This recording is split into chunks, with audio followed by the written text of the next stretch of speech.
വചനമൊഴി July 1. വചനഭാഗം Philippi 1:12-18, ലൂക്കായുടെ സുവിശേഷം 10:38-42.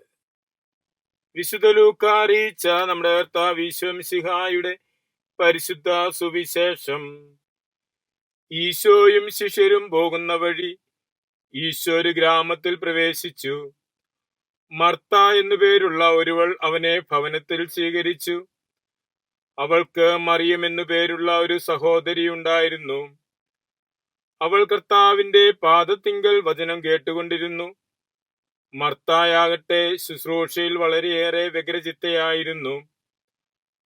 അവൾ അവന്റെ അടുത്തു ചെന്ന് പറഞ്ഞു, കർത്താവേ, ശുശ്രൂഷയ്ക്കായി എന്റെ സഹോദരി എന്നെ തനിയെ വിട്ടിരിക്കുന്നത് നീ കാണുന്നില്ലേ? എന്നെ സഹായിക്കാൻ അവളോട് പറയുക. കർത്താവ് അവളോട് പറഞ്ഞു, മർത്ത, മർത്ത, നീ അനേക കാര്യങ്ങളെക്കുറിച്ച് ഉത്കണ്ഠാകുലയും അസ്വസ്ഥയുമായിരിക്കുന്നു. എന്നാൽ ഒന്നു മാത്രമേ ആവശ്യമുള്ളൂ. മറിയം നല്ല ഭാഗം തിരഞ്ഞെടുത്തിരിക്കുന്നു. അത് അവളിൽ നിന്ന് എടുക്കപ്പെടുകയില്ല. ഈശോയിൽ സ്നേഹമുള്ളവരെ, മർത്തായുടെയും മറിയത്തിന്റെയും ഭവനത്തിൽ ഈശോ അതിഥിയായി വരുന്ന കാര്യമാണ് നാം ഇന്ന് ശ്രവിക്കുന്നത്. മർത്ത ഈശോയെ ഭവനത്തിൽ സ്വീകരിച്ചു.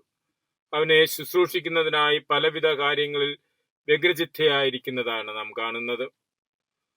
മറിയം കർത്താവിന്റെ പാദാന്തികത്തിങ്കൽ വചനം ശ്രവിച്ചുകൊണ്ടുമിരിക്കുന്നു. മർത്ത തന്റെ ശുശ്രൂഷയിൽ ആകുലതയാകുകയും വ്യഗ്രചിത്തയാകുകയും കർത്താവിന്റെ പക്കൽ പരാതി പറയുകയും ചെയ്യുകയാണ് ചെയ്യുന്നത്. ഈശോ മർത്തായുടെ പരാതി കേട്ടിട്ട് മറിയത്തോട് പോയി മർത്തായുടെ ശുശ്രൂഷയിൽ സഹായിക്കാനോ മർത്തായോട് വന്ന് കർത്താവിന്റെ പാദത്തിങ്കിൽ ഇരുന്ന് വചനം ശ്രവിക്കുവാനോ പറയുന്നില്ല. മറിച്ച് മിശിഹായുടെ പക്കൽ ഇത് രണ്ടും ആവശ്യകമായ കാര്യമാണ്.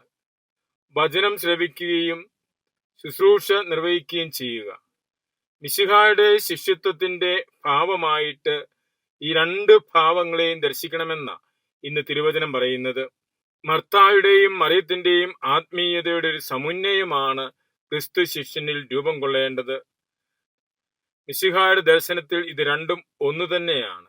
അതുകൊണ്ട് ഈശോ പറയുന്നത് ഒന്നേ ആവശ്യമുള്ളൂ.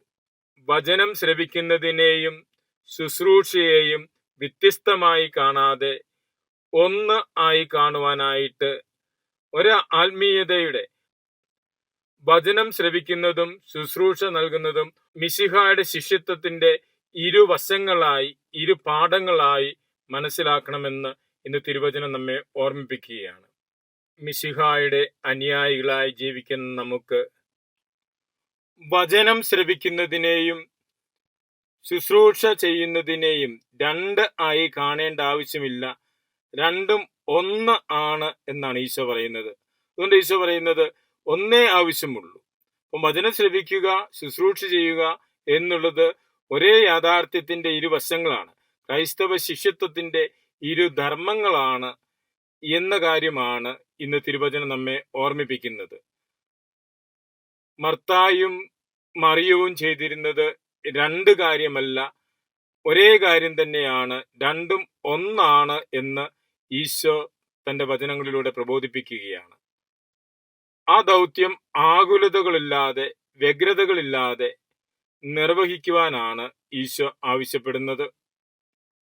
മർത്തായുടെ ശുശ്രൂഷ മർത്തായും മറിയത്തിന്റെ ശുശ്രൂഷ മറിയവും തുടരുമ്പോൾ ക്രൈസ്തവ ശിഷ്യത്വത്തിന്റെ ദൗത്യമാണ് തുടരുന്നത്. മിശിഹ നമ്മെ അനുഗ്രഹിക്കട്ടെ. ആമേൻ.